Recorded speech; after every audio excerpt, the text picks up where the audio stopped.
네, 오늘 젠타5 2회 주제 확인해 보겠습니다. 미국 반도체 보조금 누가 더 받나라는 주제로 이야기 나눠볼 텐데 이제 3월 말쯤에 아마 시장에 공개가 되겠죠. 전달이 될 예정인데 칩스법이라고 하죠. 미국의 반도체 관련한 기업에 이제 보조금을 지급하겠다는 건데 얼만큼 받는지 지금 예상이 좀 나오고 있죠. 예, 일단 뭐 받는 건 확실하다. 네. 그러니까 미국에 진출한 회사 중에서 뭐 우리나라 같으면 이제 삼성전자가 미국에 이제 공장을 지으니까 이 칩스법의 대상자가 된다. 네. 이런 것들은 확실한데 이게 이제 변수가 좀 생겼습니다. 어떤 인텔 변수요? 같은 경우가 원래 이제 많이 받기로 했는데 네. 최근에 깎자 이런 이야기가 나왔습니다.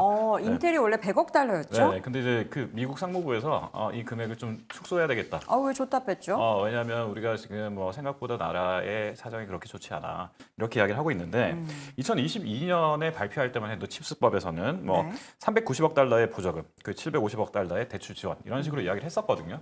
그렇기 때문에 이제 TSMC가 한 50억 달러 받지 않을까 이런 이야기 하고 있었는데 이런 내용들이 살짝은 줄어들겠지만 그래도 우리 기획재정부라든지 우리 외교 라인에서 지금 이야기하고 있는 거는 네. 받는 거는 확실하다. 근데 그 금액이 얼마까지인지는 우리 예상보다는 그리고 인텔보다는 삼성전자가 좀 적게 받을 것이다.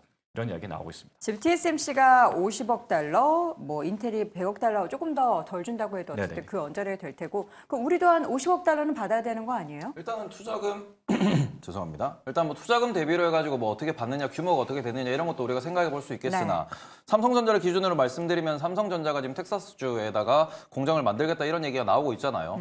근데 그 상황에서 지금 얘기하는 건 연방정부 기준에서 뭔가 보조금이 나온다라고 하는 거고 이게 칩스법이라고 얘기를 하는데 그 상황에서 미국 같은 경우에는 주 정부와도 거래가 이루어지면서 세제 혜택도 계속 받고 있는 상황입니다. 네. 그리고 이런 상황에서 우리가 좀 더 깊게 고민을 해보시면은 지금 세제 혜택을 받는 것도 그렇고요. 그 다음에는 IRA 혜택을 받는 것도 그런데 요렇게 받으면서 뭔가 우리가 뭐 나중에 되면은 실제로 법인세랑 매출, 이익 이런 걸 다 따지게 될 거예요.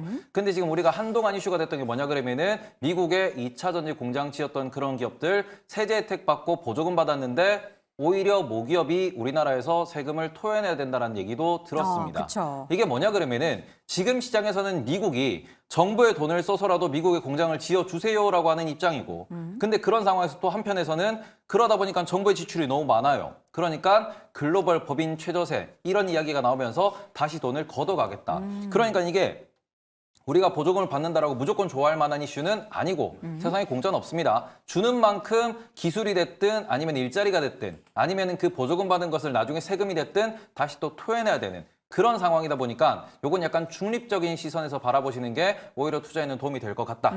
요렇게 말씀드리고 싶습니다. 지금 이런 반도체에 있어서의 미국에 공장을 짓고 설비 투자를 하는 기업들에 대한 보조금 이게 국내 반도체 관련한 기업들에 미치는 영향을 보자면 사실 이전에는 굉장히 자주 언급이 됐었고 이거 가지고 열과볼 말도 많았는데 지금 상황에서는 어떻게 좀 주가에 영향을 미치고 있는 게 맞습니까? 주가 영향이 그다지 크지는 않을 걸로 판단되고 그쵸. 있어요. 왜냐하면 TSMC가 50억 달러를 미국에 투자했고 한 6조 원 정도를 혜택을 받는다고 합니다. 단순하게 숫자 계산을 해보게 되면 삼성전자가 20억 달러를 투자를 했고 한 2조에 3조 정도 혜택을 받을 것 같습니다. 네. 근데 여긴 독소 조항이 있어요. 어떤 거죠? 세 가지거든요.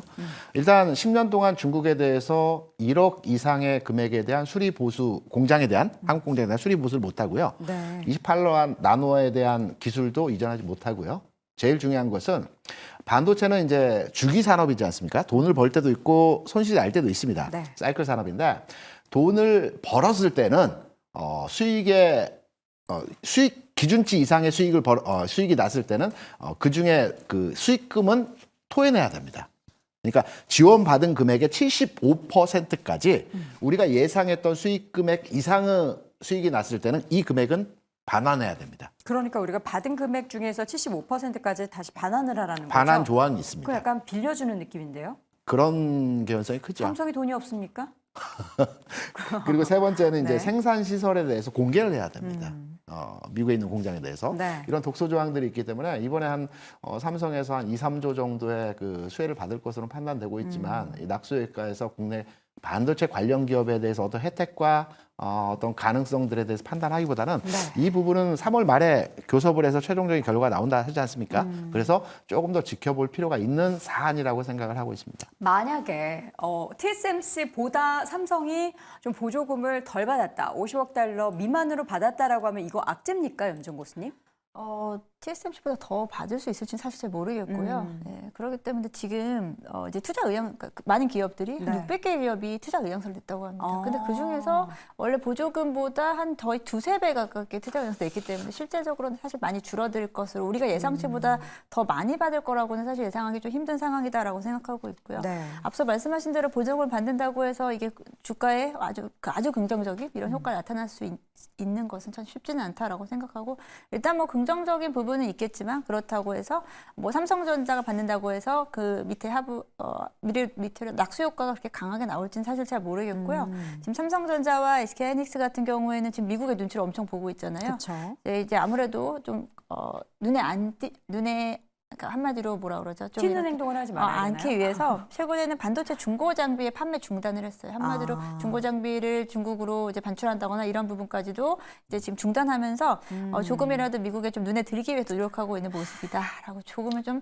씁쓸하네요. TSMC보다 더 받을 수는 없습니다. TSMC는 미국에 투자 50조 이상을 얼마나 했죠? 투자했거든요. 2배 이상을 했군요. 네, 그래서 그 금액을 넘어설 수는 없고요. 그에 비교해서 네네. 적절한 금액을 받을 것 같습니다. 자, 보조금을 받더라도 이게 앞서서 이제 김도준 교수님도 잠깐 언급을 해주셨는데 미국이 이제 중국 관련한 제재를 계속해서 수출 제재를 펼치고 있는데 이게 우리가 이제 보조금을 받으면서 같이 엮여가지고 이런 제재의 뭔가 수단으로 활용이 된다면 잃는 게 더 많은 게 아닌가라는 그런 생각도 소부장 들어요. 기업이나 그 장비 기업들 좀 힘듭니다. 네. 아무래도 그 지금 이제 주성 엔지니어링이나 뭐 톱텍이라는 이런 회사들은 이제 중국발 여러 장비들을 좀 납품하는 곳들이 있었거든요. 근데 네. 이런 것들이 물론 이제 디스플레이나 이런 쪽으로 다 또 옮겨갈 수는 있겠습니다만 그래서 직접적으로 타격을 입을 수 있는 여건이 있고요. 네. 지금 당장 미국 상무부에서 지금 바로 이야기하고 있습니다. 지금 6개 그러니까 중국의 디램 제조업체 중에 창신 메모리 테크놀로지 뭐 이런 회사들 6개 기업에 대해서는 아예 미국의 기술에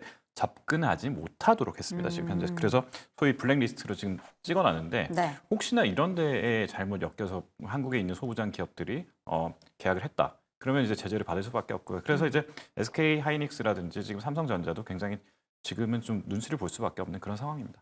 어때요? 테이블 고수 이런 반도체 관련한 모멘텀 다양한 것 중에서 이제 3월달 말이면은 삼성전자, 뭐 SK하이닉스 얼마 받는다라는 결론이 나와요. 그러면 시장에 뭐 반도체 관련해서 뭐 악재, 호재 이런 영향 지금으로서는 걱정 안 해도 되는 겁니까? 일단은 저는 애초부터 생각을 하는 게 우리나라 기업들이 미국의 요구로 인해서 미국에 진출하는 게 악재다. 어쩔 수 없죠, 근데. 그러니까 그 부분에서 이제 미국 정부의 눈치를 보면서 소위 말하는 기업이 원치 않는 거니까 기업들이 원래 미국 시장에서 공장을 짓고 미국 시장에서 생산을 하는 게 미국의 수요 시장이 크기 때문에 분명히 어찌 보면 현지 생산 유리할 수 있습니다.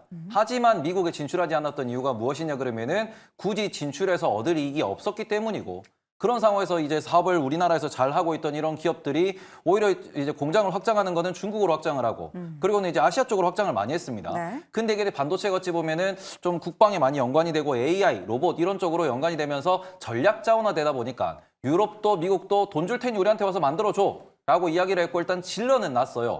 근데 이거는 여전히 시간이 지나면서 우리가 좀 지켜볼 필요가 있는 것은 네. 뭐 그렇다고 정부들이 돈이 무제한 있는 것도 아니고 그리고 우리나라 기업들이 거기 가서 생산했을 때 수율이 제대로 잡힌다는 그런 보장도 없습니다. 우리가 마이크론만 하더라도 마이크론이 공장이 어디 있냐 그러면은 일본에 있고요. 네. 동남아시아에 있고 중국에 있습니다. 이걸 놓고 보시면은 미국에 있는 기업조차도 미국에서 반도체를 만드는 게 비효율적이라는 걸 알고 있는 상황이기 때문에 그런 부분에서는 오히려 미국 시장에 이렇게 나가서 직접적으로 생산한다는 것 자체는 나중에는 또 수율 문제로 연결이 될 수도 있는 부분 그런 부분들이 있다 보니까 저는 오히려 미국에 나가는 게 악재고 뭐 그럼에도 불구하고 여전히 우리나라에서 잘 만들고 있으니까 네. 반도체는 투자하시던 대로 투자하시면 된다. 그렇게 정리하면 될 것 같습니다. 네, 지금까지 여러분들이 하셨던 대로 그렇게 잘 하시면 된다는 결론을 내려드리도록 하겠습니다. 관련한 결과가 또 전달이 되면 이 시간을 통해서 확인해 드리도록 하겠습니다. 네 분의 한 줄 평 한 번씩 확인해 보시죠.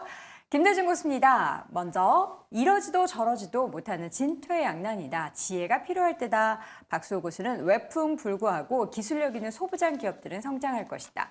염정 교수는 숨 고르기, 탈보 교수는 세상에 공짜는 없다라고 의견을 남겼습니다. 네, 오늘 장탑5 마지막 1위 주제 확인해 보겠습니다.